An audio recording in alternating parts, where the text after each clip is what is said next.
Hello, everyone. This is Jillian Verdun from JMV Financial Services, the profit strategist, bringing tips and tricks to improve your financial situation for the new year.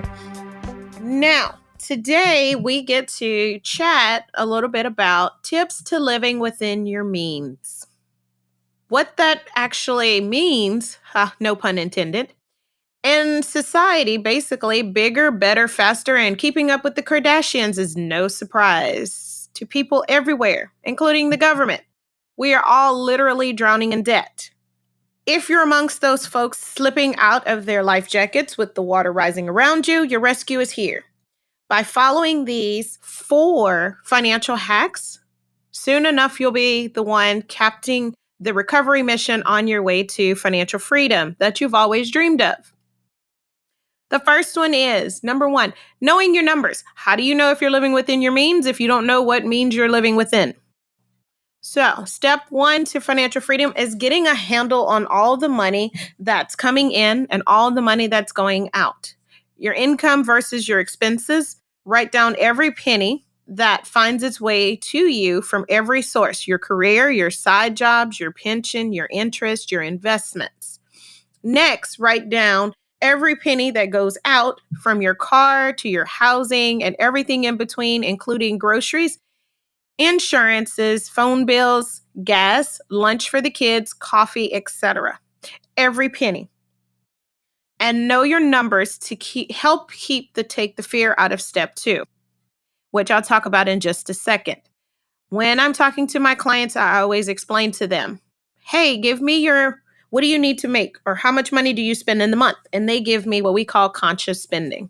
We spend a lot subconsciously, and that's why they have the grocery aisles set up the way they do. So when you get ready to check out, they let you stand there for a while, and then all of a sudden you need that pack of gum or you need that candy that's on the shelf.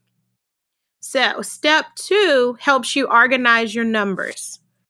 Now that you know where your dollars are coming from and where they're going, you may not be too happy, but setting up a budget will be a breeze.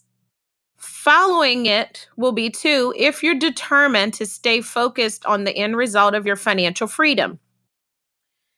It used to be pen and paper were the only way to track your expenses, but now there's technology. So there's several ways for you to track this stuff, not just via pen and paper. So getting and staying organized with your cash flow makes for less stress and more time for living out your dreams. This one, number 3, use cash, not cards. Most people reach for the credit card when it comes time to pay for that new TV, phone, or the next new gadget they or their kids just have to have. But when you adopt a cash-only lifestyle, you'll not only be saving money, maybe up to 10% interest on most credit cards, you'll be learning personal development skills as well, and self-control.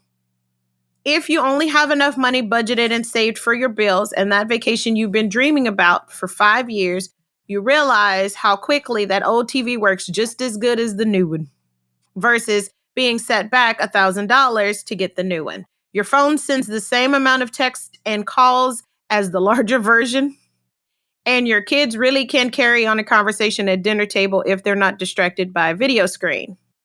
So, imagine what you can learn not only about yourself, but your children or your family, as well as when you choose to spend more time with them rather than money on them.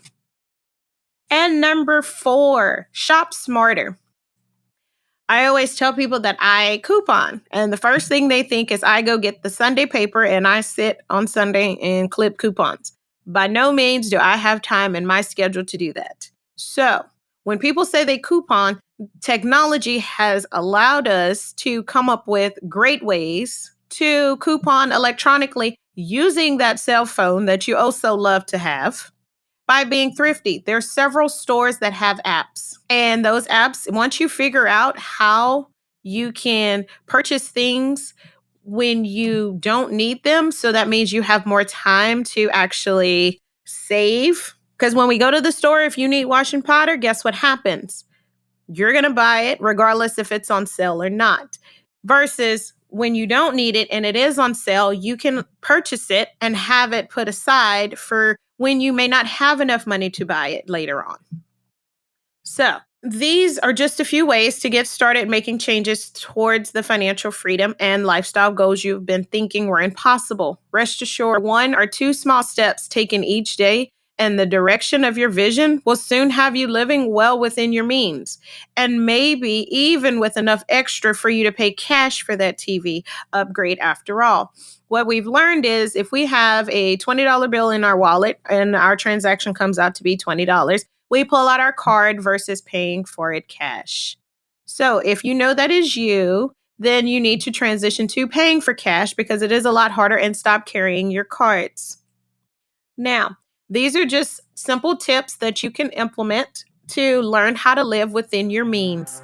And again, we'd like to thank you for listening to us today. And please follow us on your favorite podcast channel. I look forward to talking to you later. Bye, guys.